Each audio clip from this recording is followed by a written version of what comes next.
જય શ્રી કૃષ્ણ, રાધે રાધે. વૈષ્ણવ, આજે આપણે સિંગ ભુજિયા આપણે કેવી રીતે ઘરે સિદ્ધ કરાય એ જોઈ લઈએ. તો સિંગ ભુજિયા માટે શું કરીએ, પહેલાં 1 કપ અહીંયા સિંગદાણા લીધા ને આ સિંગદાણાને અમે 2 દિવસ તડકે મૂક્યા હતા, જેથી શું છે કે એકદમ સુંદર અંદર સુધી ક્રન્ચી થઈ જાય. તો 2 દિવસ પછી 1 દિવસ મૂકો તો બી ચાલે, પણ તડકા ઉપર ડિપેન્ડ કરે છે.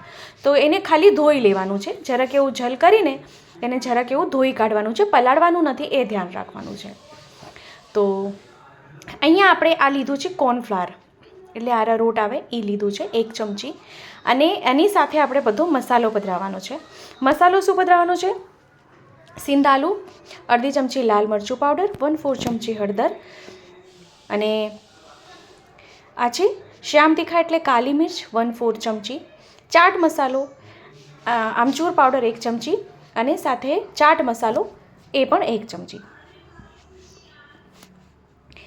બધી કોરી સામગ્રી પહેલાં સિંગદાણામાં ભેળવી લેવાની, મિક્સ કરી લેવાની, જેથી સિંગદાણા ભીના છે તેના પર મસાલો ચોંટી જાય. હવે આપણે એમાં ચણાનો લોટ એટલે બેસન. હવે 1 કપ અહીંયા જો આપણે સિંગદાણા લીધા હોય ને તો અહીંયા અડધો કપ એટલે જોશે બેસન અહીંયા. પણ હવે બેસન કેટલું લેવાનું કે સિંગદાણા ઉપર કોટિંગ થઈ જાય ને એટલું બેસન લેવાનું છે. અને એમાં થોડું થોડું, કારણ કે એનું ખીરું નથી બનાવવાનું, એકદમ ખાલી સિંગદાણામાં ચોટે ને એટલું એનું ટેક્સચર કરવાનું છે. તો થોડું થોડું કરીને, એટલે 3 થી 4 ચમચી એમાં ખાલી જલ જોશે. તો એને ચમચીથી જ આવી રીતે મિક્સ કરવાનું, જેથી શું છે દાણા બી છૂટા છૂટા રહે અને બધો મસાલો સરખો મિક્સ થઈ જાય. તો એ જો સુંદર મસાલો સિંગદાણા ઉપર ચોંટી ગયું છે. તો આ એકદમ કન્સિસ્ટન્સી એની બરાબર છે. તો હવે કેવું છે કે બહારનું આપણે નથી લઈ આવતા, ઘણા વૈષ્ણવ બહારનું નથી ખાતા, તો આપણે ઘરે બી આ સિદ્ધ કરી શકો છો, આ પ્રભુને ભોગ ધરી શકો છો, અને આપ લઈ શકો છો. આપ આપણી હાથે જ આ સામગ્રી સિદ્ધ કરી શકો છો. અને આપણા પ્રભુને નિત નવીન આપણે સામગ્રી ધરતા હોય તો આપણે પ્રભુને નિત નવીન સામગ્રીમાં એક નવીન સામગ્રી ઉમેરી શકાય છે. તેલ, હા, અહીંયા મેં તેલનો ઉપયોગ કર્યો છે. તેલ મેં પહેલાં જ ગરમ કરવા મૂક્યું છે, અને તેલ જોઈ લઈએ આવી ગયું છે નહીં, એટલે એમ ધુવાડા નીકળે એવું તેલ નહીં જોઈએ, ખાલી જરાક એવું ગરમ થઈ ગયું હોય તેલ, એવી જ રીતે આપણે જોઈએ. તો આ તેલ બરાબર છે. તો એમાં આપણે સિંગદાણા જે બધા કોટ થઈ ગયા હતા એમાં બધા સિંગદાણા એક એક કરીને પધરાવી દઈએ. બધા દાણા છૂટા જ પડી જશે, બધા છૂટા થઈ જશે દાણા. જો એક એક દાણો કરીને જ હું અહીં પધરાવી રહી છું. અને ગેસને ધીમું રાખવાનું, તો જેથી શું છે કે સુંદર આ ક્રિસ્પી થઈ જાય, નહીં તો તરત જ લાલ પડી જશે. તો એકસાથે જેટલું સમાય એટલું પધરાવી દેવાનું, જે રીતે આપણે તેલ મૂક્યું હોય, વધારે ઓછું, અને ધીમા ગેસે એને તળી લઈએ. તો જો ચેનલ પર નવા આવ્યા હોય તો ચેનલને સબસ્ક્રાઈબ ચોક્કસથી કરશો, અને હા, બેલ આઇકોન હિટ કરશો, કે જેથી જ્યારે બી કોઈ સામગ્રીનું નવીન વિડીયો મૂકું તો આપ સુધી નોટિફિકેશન આવી જાય. અને હા, વિડીયો જો ગમે તો આપણા ગ્રુપમાં શેર કરવાનું ભૂલશો નહીં, જેથી વધુથી વધુ લોકો સુધી વિડીયો પહોંચી શકે અને એને પણ વિડીયો ઉપયોગી થઈ શકે.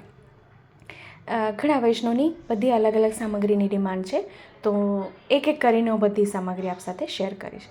હવે એને સ્ટર કરતા રહીએ, ચલાવતા રહીએ, જેથી બધી બાજુ સરખું. જો એકમાં એક સિંગદાણા જો ચોંટી ગયા હોય તેને આવી રીતે જારો લીધું હોય તો એને આવી રીતે છૂટા પાડી દઈએ, તો તરત જ છૂટા પડી જશે એનાથી.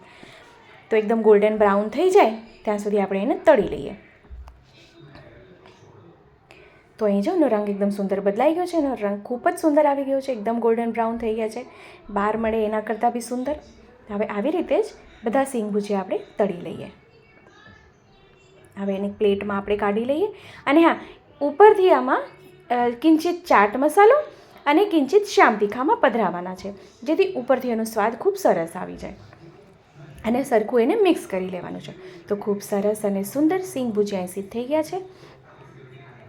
તો આપ બી આ સિદ્ધ કરજો, અને હા, પ્રભુને ધરાવજો. અને હા, કમેન્ટ બોક્સમાં મને કમેન્ટ કરીને ચોક્કસથી જણાવશો કે વિડીયો આપને કેવો લાગ્યો છે. તો અહીં જો કેટલે એનું ટેક્સચર આપજો, કેટલું સુંદર આવી ગયું છે ને.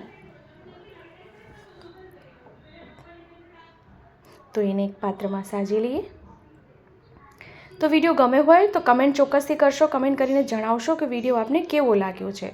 આપને કાંઈ ના સમજાણું હોય તો ફરીથી કમેન્ટ કરશો, હું ચોક્કસથી આપને રિપ્લાય કરીશ. એનું ટેક્સચર હું આપને નજીકથી દેખાડી દઉં કે એનું ટેક્સચર કેટલું સુંદર આવી ગયું છે. તો ફરીથી મળશું આવી રીતે જ આપણે નવા નવા વિડીયો અને નવી નવી સામગ્રી સાથે.